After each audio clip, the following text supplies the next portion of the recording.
안녕하세요. 지영은 목사입니다. 꿀보다 더 단 말씀이 있는 달콤한 큐티 시간입니다. 크리스마스 이브 아침입니다. 성경의 이야기로 보면 2000년 전 오늘 요셉과 마리아가 베들레헴을 향해서 가고 있었을 테고 오늘 아침 정도에 어디쯤 지나고 있었을까요? 상가의 캐롤과 성탄 장식이 무수하게 넘쳐나는 오늘인데요. 그럴수록 우리 신앙인들 크리스마스에 우리에게 오신 예수 그리스도, 그분이 갖고 오신 사랑을 가슴에 품고 오늘 하루 기회되는 대로 몇 사람에게라도 예수님 얘기 전하면 좋겠습니다. 우리 큐티 시작하겠습니다.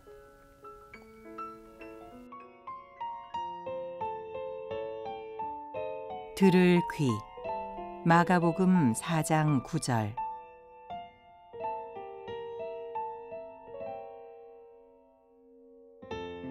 또 이르시되 들을 귀 있는 자는 들으라 하시니라.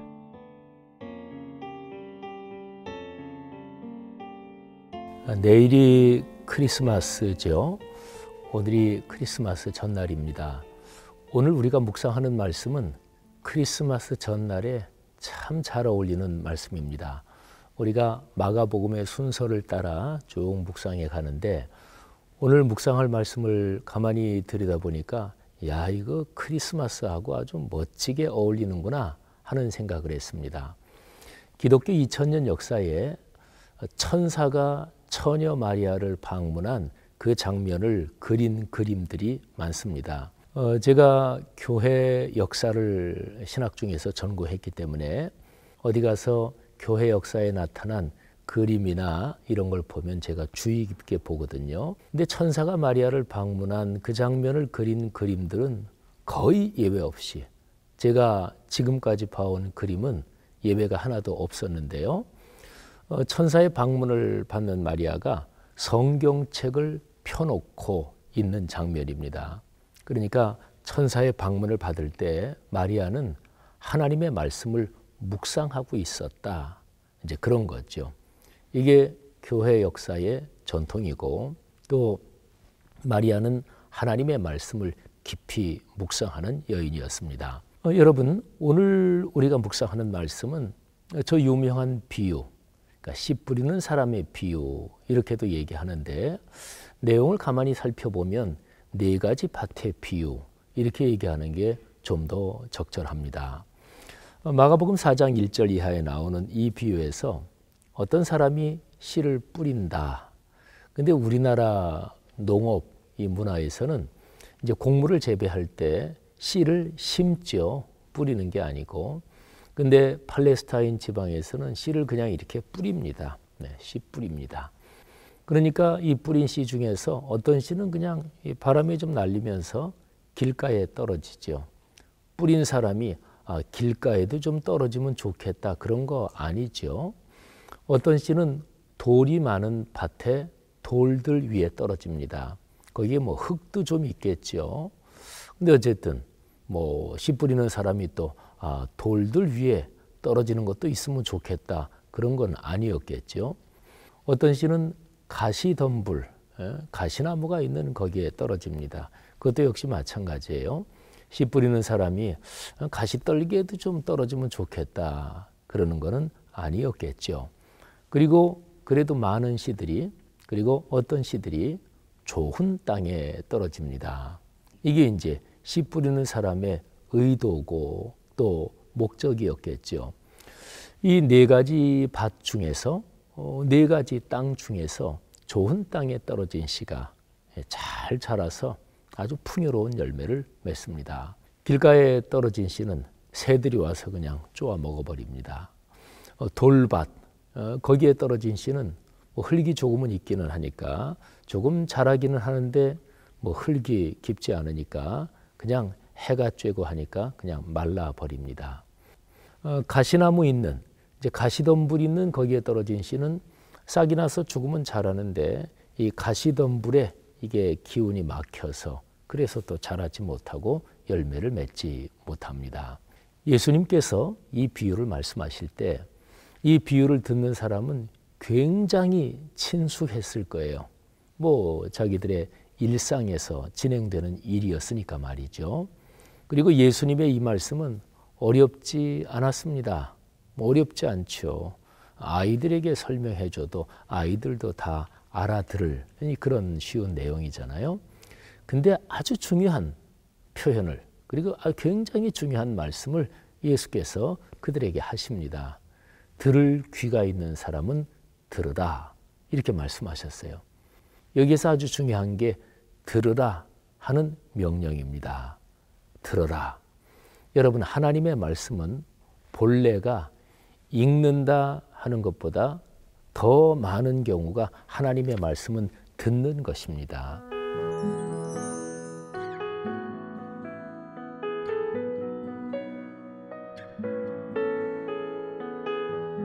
옛날로 갈수록 책이라는 것을 개인이 가지고 있는 물건이 아닙니다.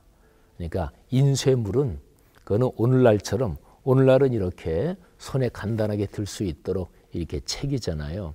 옛날은 그러지 않았습니다.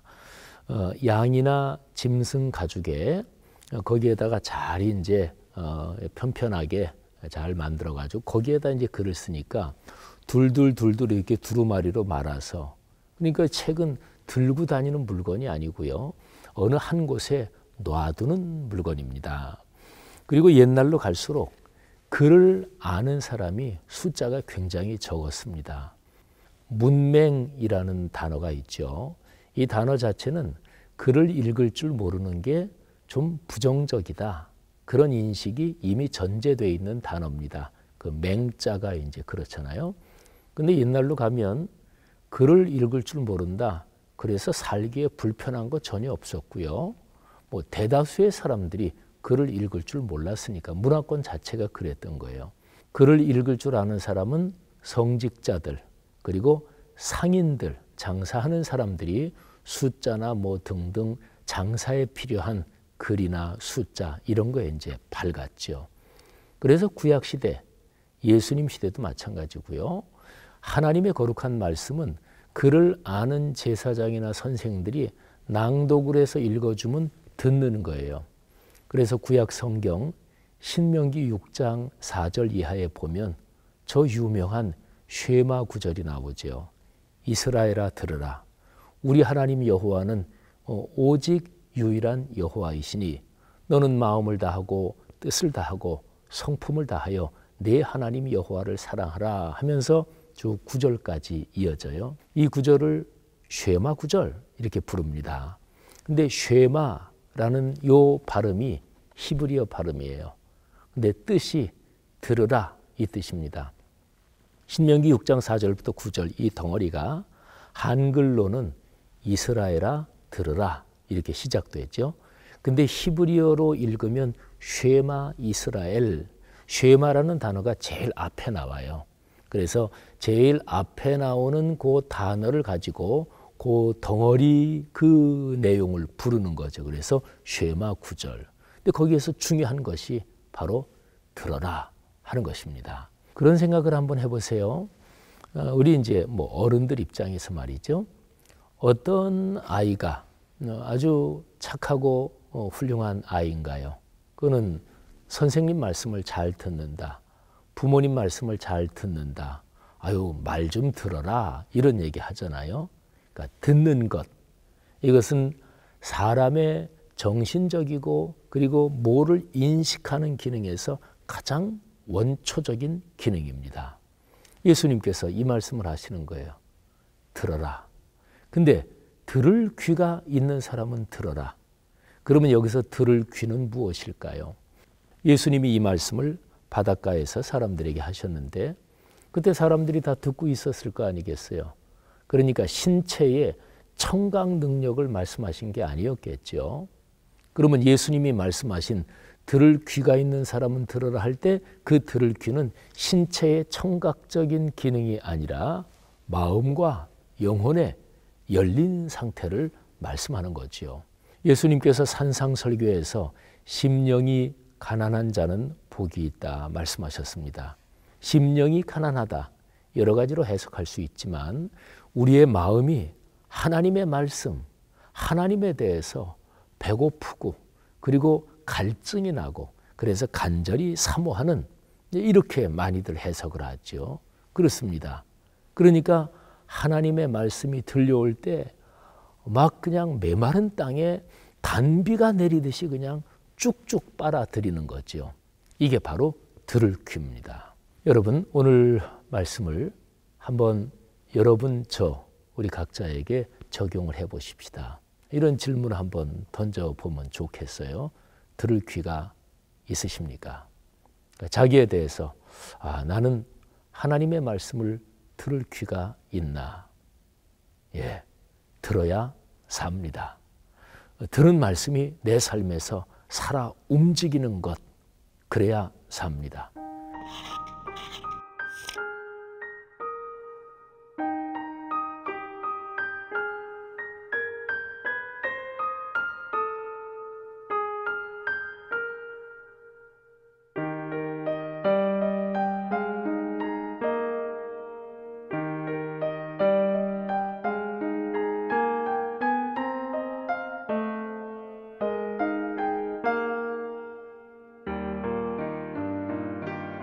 크리스마스의 위대한 사건은 말씀이신 예수 그리스도, 성자 하나님이 말씀으로 우리에게 오셔서 그 말씀이 이루어지게 한 사건이 바로 크리스마스의 사건이니까요. 오늘 묵상한 말씀 이렇게 짤막한 한 문장으로 정리해 보면 좋겠어요. 주님, 들을 귀를 주옵소서. 기도하겠습니다. 하나님 아버지 은혜 감사합니다. 하나님께서 우리를 통해서 하나님의 거룩한 말씀이 이 세상에서 이루어지는 것을 세상 전체에 선포하게 하실 것을 믿습니다. 오늘 들은 말씀 우리의 삶으로 이어지게 하옵소서. 예수님 이름으로 간절히 기도합니다. 아멘.